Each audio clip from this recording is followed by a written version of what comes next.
Íslandi 2012. Til hamingju!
Til hamingju með Íslandsmeistaratitilinn.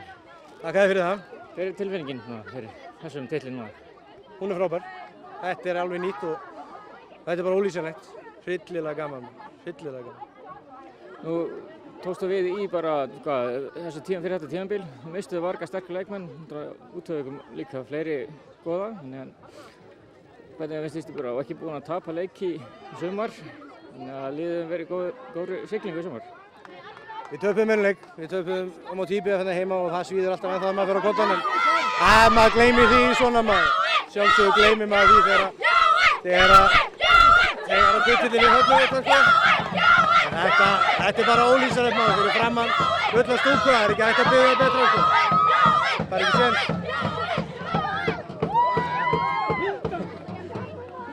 Erna, til hamingju með Íslandsmeistaratitilinn. Hvernig er tilfinningin?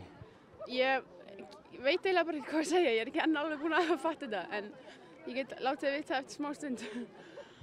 Stór sigur í dag, þannig að þið tryggðu þetta algjörlega. Hvernig var undirbúningur fyrir þennan leik?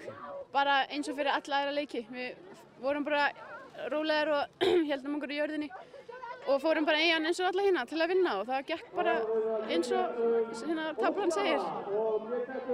Flott, takk. Sandra, til hamingju með Íslandsmeistaratitilinn. 3 mörk í dag, hvernig er tilfinningin? Fyrir ekki, ég heyri ekki. Hvernig er tilfinningin? Hún er bara mjög frábær, það gerist ekki betra. 3 mörk í dag, þannig að spurning með markakónginn, hvernig líst þér á það? Það var alveg frábært, það er alltaf þessi titill kominn, ég vonaði ná að taka hinn líka heim, það væri frábært. Undirbúningur fyrir þennan leik, hvernig var hann hjá þér í dag? Það var bara eins og fyrir alla aðra leiki, við bara höfðum gömlu góðu rútínuna og mér sýndist að það hefði skilað okkur bara mjög vel. Til hamingju. Takk.